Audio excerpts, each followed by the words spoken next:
Bonjour à tous. Dans cette partie de notre formation consacrée à la sécurisation de notre infrastructure réseau, nous allons lancer une attaque afin de surcharger le serveur DHCP pour qu'il ne puisse pas attribuer des adresses IP au client. Donc on va allumer un client ici et nous allons faire déjà une requête de DHCP. Alors, première des choses, on va se connecter sur DSL1 et on va regarder au niveau de la base de données si nous avons des adresses IP qui ont été attribuées. Donc, je vais faire dans admin local Cisco 1, 2, 3. Ah, c'est pas Cisco 1, 2, 3, c'est Cisco. Alors, précédemment, on avait allumé le serveur TACAX et vous avez vu que c'était rapide. Maintenant, quand le serveur TACAX est éteint, c'est un peu plus lent parce qu'il va d'abord requêter le serveur TACAX. S'il voit qu'il est hors service, il nous demande de rentrer les identifiants locaux. Du coup, admin local, on avait dit Cisco. Ensuite, enable. Donc, c'est pareil, il teste le serveur TACAX. Ensuite, classe. Donc, on va faire un show IP DHCP banding et on voit que c'est vide. Voilà. Maintenant que celui-là est allumé, donc on va donc faire un IP show IP ici. Vous voyez, on n'a pas d'adresse IP. Donc on va requêter. Du coup, notre serveur, il va nous donner une adresse IP du VLAN 700. Donc on va dire DHCP.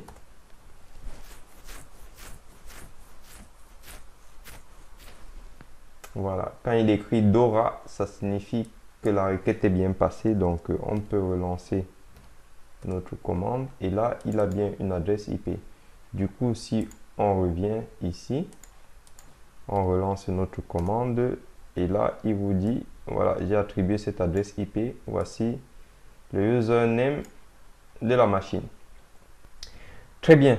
Supposons maintenant qu'un hacker a infiltré notre système d'information. Ce qui signifie qu'il peut se connecter sur n'importe quel switch de notre système d'information et il obtiendra une adresse IP si le port sur lequel il s'est connecté le permet.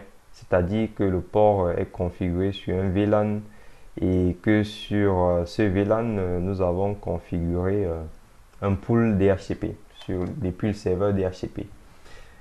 Et du coup, pour notre cas, nous allons donc attaquer le réseau 10.11.7.0/24, donc le VLAN 700. Et heureusement, l'avantage, c'est que comme on parle de sécurité, nous avons configuré, mis en place des VLAN, ce qui signifie qu'il n'y aura qu'un seul réseau qui sera attaqué. Par contre, des attaques de type déni de service, de toute façon, c'est très dangereux parce que cette attaque va tout simplement surcharger le switch et le rendre inutilisable. Donc c'est quand même une attaque qui est assez dangereuse. Mais l'objectif de l'attaque, en fait, c'est de s'accaparer de toutes les adresses IP de telle manière que aucun PC client ne puisse obtenir une adresse IP. Du coup, pour réaliser cette attaque, nous allons utiliser Kali, pour ceux qui connaissent, et nous allons utiliser l'outil Yarzinia. Alors, je vais déjà me connecter donc sur Kali. Hop, ici. Et avant tout, ce qu'on va voir, hop, là, on va déjà faire un IPA ici. On a cette adresse IP. Donc, ce que je vais faire un clear. Je vais faire if hop ETH 1 comme ça. Alors, il me dit que c'est déjà configuré. Je vais faire if down comme ça. ETH1 comme ça. Je vais redemander une adresse IP. Donc là, il la lâche cette adresse IP. Pourquoi je fais ça? Parce que si je viens ici sur mon switch, hop, je vais faire un show IP DHCP banding. Je n'ai aucune adresse IP parce que j'ai tout effacé. Et si je viens sur mon PC client ici, j'ai fait show IP. Show, je sais pas si IP comme ça. Alors, j'ai une adresse IP là qu'il a récupérée. OK. Alors, je vais refaire un show IP DHCP banding. Bon, il ne s'est pas mis à jour du coup. Alors, là, je vais redemander une adresse IP ici. Hop. Alors, vous voyez, en fait, lorsqu'un PC est connecté au réseau, il n'a pas d'adresse IP. Sur Windows, en fait, vous avez le protocole API-PAC qui est configuré. Et en réalité, quand vous n'avez pas d'adresse IP, il vous donne une adresse IP qui est en 169 point quelque chose. Par contre, sur Linux, il vous donne des adresses IP en 0.0. Et en réalité, lorsque votre PC se connecte au réseau et qu'il n'a pas d'adresse IP, il va faire un broadcast vers toutes les machines. Et s'il y a un serveur DHCP, le serveur DHCP va analyser le paquet et il va se rendre compte que l'adresse IP source, c'est la 0.0.0/0 et que le masque c'est FFFF. Voilà, il y a plusieurs F. Donc, allez regarder sur Internet comment ça fonctionne. Mais en réalité, comment ça se passe une requête DHCP? Voici exactement les étapes d'une requête DHCP. Donc, le PC va faire une découverte DHCP comme ça. Donc, il envoie du coup son broadcast. Bon, je ne vous explique pas tout à la fin. Et en réalité, l'attaque donc va se diriger sur la découverte DHCP. De telle manière que ce PC qui attaque va lancer plusieurs paquets pour dire je veux des adresses IP. Sauf qu'il va lancer beaucoup de paquets en de très petits intervalles de temps. C'est-à-dire il va lancer plein de paquets en un laps de temps et le PC n'aura même pas, le serveur DHCP n'aura pas le temps de se dire, d'imaginer ce qui se passe et il va répondre rapidement. Et un PC client qui va aussi vouloir requêter, le serveur n'aura pas le serveur ne pourra pas lui répondre parce que il va se retrouver en train de répondre à cette machine là puisque cette machine va lancer beaucoup de requêtes en un laps de temps. Voilà. Donc on va donc voir comment ça fonctionne. Ici je peux donc revenir regarder ma table et là je vois qu'il y a deux adresses du coup qui ont été attribuées. Voilà, ici vous avez la pointe 3 ici et vous avez la pointe 2 sur le PC client. Du coup, on va donc lancer notre outil pour hacker le serveur DHCP. On fait OK. Première des choses, on va donc configurer l'interface. Nous, on écoute sur ETH1, si vous vous souvenez. Donc, on va se mettre sur ETH1. Ici, on va donc choisir l'attaque. C'est du DHCP. Et on va donc lancer des paquets pour faire une découverte DHCP. Donc, on sélectionne là. Et regardez, quand je vais lancer l'attaque, même ma machine physique va commencer à chauffer. Donc, va commencer à tourner pour vous dire quelle est la puissance de l'attaque. C'est-à-dire, il faut donc faire vraiment attention à ce type d'attaque-là. C'est la raison pour laquelle on va voir comment on sécurise tout ça. Donc, je lance l'attaque et vous voyez, il lance donc des discover avec l'adresse IP source 0.0.0 comme je vous disais. Et là, ma machine commence, du coup, le processeur et le ventilo commencent à monter de mon côté. Et vous voyez les paquets qu'il envoie. Regardez en combien de temps il envoie tous ces paquets-là. Du coup, comme je vous disais, regardez, si je veux me connecter sur le prompt ici, vous voyez, il fait entrer, je n'ai plus la main. C'est ce que je vous disais. Il bloque carrément le switch, je n'ai plus accès au switch là. Vous voyez? Et c'est ce qui est mauvais sur les dénis de service. Ça veut dire que si on vous lance, si quelqu'un arrive à infiltrer votre truc comme ça et qu'il bloque, même l'administrateur ne pourra rien faire parce qu'il n'a plus la main. Du coup, si le PC client là vient, puisque l'attaquant refait les requêtes pour toutes les plages, pour toutes les adresses IP, pardon, Et du coup, si lui, il veut requêter, ouais, même il veut requêter ici, il va faire DHCP. Je lance. Vous voyez, s'il m'écrit Dora, ça veut dire qu'il a eu une adresse. S'il n'écrit pas Dora, ça veut dire qu'il n'a plus accès au serveur.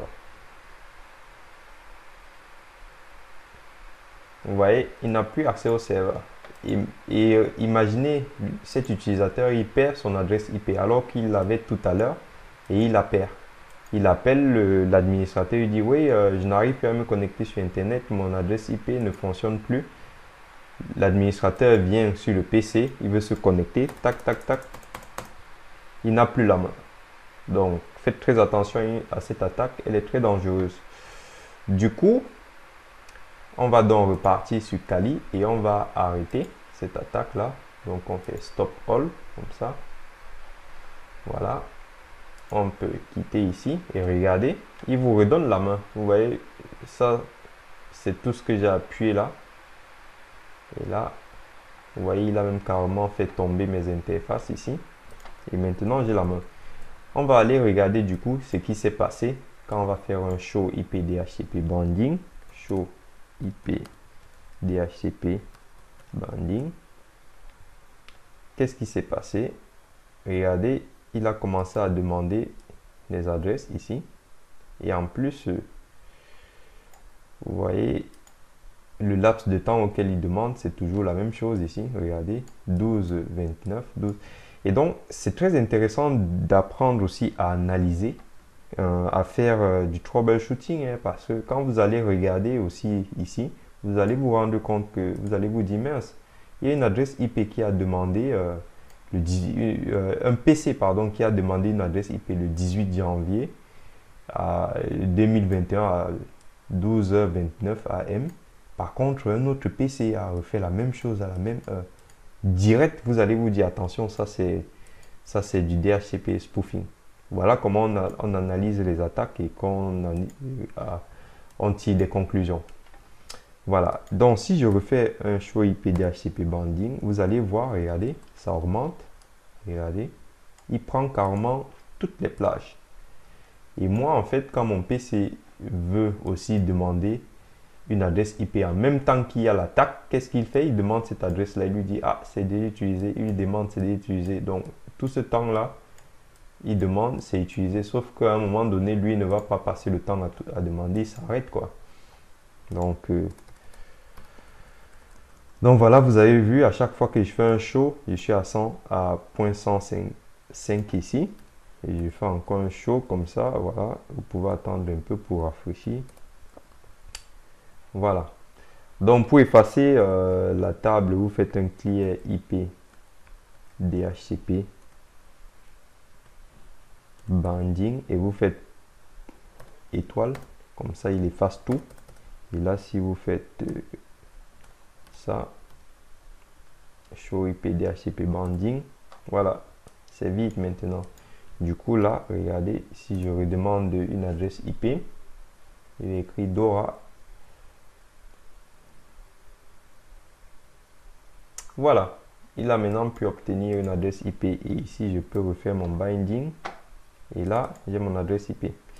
Donc l'attaque s'était bien arrêtée à 105. Donc, vous voyez, nous on a pu récupérer la 106. Très bien. Maintenant que vous avez découvert qu'il est possible d'attaquer un serveur DHCP configuré sur un switch de niveau 3 ou un routeur, nous allons donc contrer cette attaque en configurant notre switch de niveau 3. Du coup, la commande est simple, vous allez faire un conft IP DHCP snooping, comme ça, vous faites entrer et par défaut, il est activé sur toutes les interfaces. Du coup, ce qui pourrait être aussi intéressant, vous savez que configurer un serveur DHCP, c'est très facile. Ça signifie que si vous avez activé le VLAN 1, donc le VLAN par défaut, donc pour des problèmes de sécurité, on vous propose toujours de désactiver ce VLAN-là. Mais imaginez que vous l'avez oublié. Un attaquant à la main, par exemple, sur le switch ou partiellement sur votre réseau, et il décide de configurer un serveur DHCP pour faire du déni de service sur les machines qui sont configurées sur le VLAN 1. Ce qui va tout simplement se passer, c'est que toutes les machines du VLAN 1 n'auront plus accès au réseau. Donc, ce qui pourrait être intéressant de faire par précaution, c'est de faire un IP DHCP snooping. Et ici, vous allez spécifier le VLAN 1. Voilà. Et donc là, on va faire un write. Et du coup, on va relancer notre attaque ici pour voir ce qui va se passer.